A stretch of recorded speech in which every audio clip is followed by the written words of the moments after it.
everyone, this is Sam and Emma from Podiatrist, and today we're going to talk about sesamoid problems. So Sam, what is a sesamoid bone? So the sesamoid bones lie underneath the big toe joint.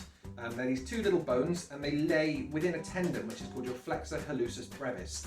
Really interestingly, a bit like your kneecap, these bones aren't attached to another bone or any ligaments, they're attached within a tendon. So they're effectively free floating bones. But because of the location under the ball of the foot, as we know from loads of patients, they can get really painful. So there are three types of sesamoid pain that we want to talk to you about today. The first one I'm going to cover is sesamoiditis, which is an inflammation of these bones. So if you imagine walking on this area, which we are all sort of put quite a bit of pressure through that big toe joint, actually repetitive trauma and tightness in the muscle can cause sesamoid inflammation. That's what itis means. So the bone itself starts to get inflamed. You have what we call bony edema or bony swelling, and it will cause pain like any other swelling does in the body. And it's worth just saying with that one, sorry, that obviously you said just before when we were talking about this that it can affect both of them equally.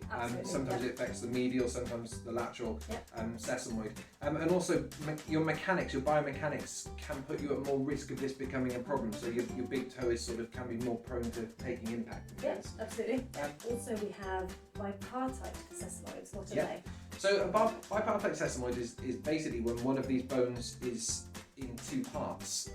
Slightly different to a fractured sesamoid, which we'll get onto in a second, but it appears that some people can be born with one of the bones in two, so you actually have three little bones under there, which can then cause more of a weakness to the area. And again, if your mechanics, the way your foot is shaped or the way that you walk, or you do a lot of activities barefoot or maybe in thin-soled footwear, concrete floors, you basically can put you at more risk in that area. Yeah. So the third one is a sesamoid fracture, and this is a little bit different because you need to have trauma. Exactly. It's usually because you've fallen on something or there's been a hard bash under the ball of the foot and you have fractured your bone. So it's really important to distinguish using an X-ray or an MRI which one it is, and a radiologist will be the person to tell us whether it's fractured or in fact it's just a bipartite bone, and I'll be able to tell. But a sesamoid fracture needs a heavy trauma. So if you haven't experienced a heavy trauma and you're getting lots of pain in there, it's more likely, not impossible, but much more likely to be a sesamoiditis. Not saying that, there are other health conditions that can cause you to fracture your bones. So to muddy the waters even more. Waters, yeah. and also there's a stress fracture element as well. So sometimes a repetitive trauma from sesamoiditis can lead to a sort of stress reaction there. So because it's such a difficult area, really, it's worth getting an assessment to get this further checked. But what we would say, if you are getting pain in this area underneath the big toe joint, there are some things you can do to help yourself.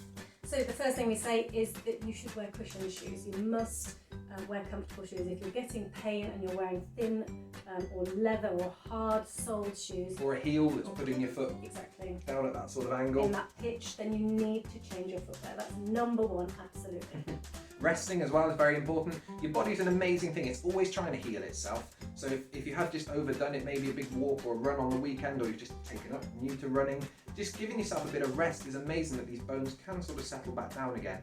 Which is also where then ice packs, just using some sort of cold therapy may be useful. Have a look on Podipedia website at ice therapy and police, the POLICE acronym as well, because there's more information to help with this. Absolutely.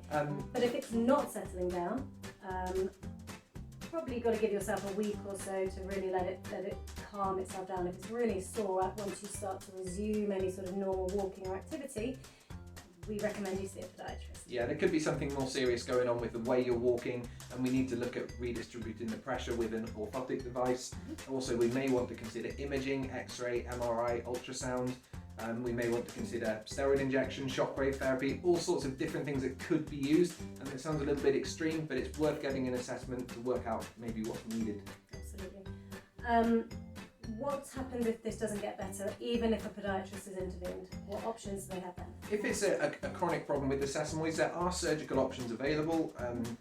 Removal of the sesamoid bones can help in some cases, but it's an area that's sort of been talked about a lot in medical research, and it can have other problems that can occur as a result of the surgery to the big toe joint, because these bones are designed to help with the movement and the leverage of the big toe joint. So once you start messing around with the mechanics, obviously it can have a knock-on effect. I've also seen lots of people before developing pains in the toe next to the big toe. Due to the having pain in the big toe, they then walk on the side of the foot or walk with their weight over, which causes a lot of overload of the other metatarsals in the side of the foot. So it's something you need to really get seen quite quickly. Pretty quickly. We've both worked with patients in the past where this has been a really hard problem to settle down. 6 months, 8 months, a year. Period of time in a boot to try and take the weight off it. Crutches. Well, and they can be really tough because you imagine your body weight and the size of these tiny little bones. So it's a really challenging one. So the sooner you see a podiatrist to get treatment started, the better, because you don't want this to become a chronic problem. And what we will do, we are experts in, is treating this conservatively, hitting it with everything we've got. We've got lots of tools in our locker. Exactly. So we'll be able to offer you there and then lots of really helpful advice. So where can they find a podiatrist? So go to podipedia.co.uk, have a look in the directory, pop in your details, and find a podiatrist near you who will be able to give you expert advice on this problem and get it sorted before it becomes too chronic. Hit subscribe, guys, down below if you would like more videos from us, and we will catch you soon.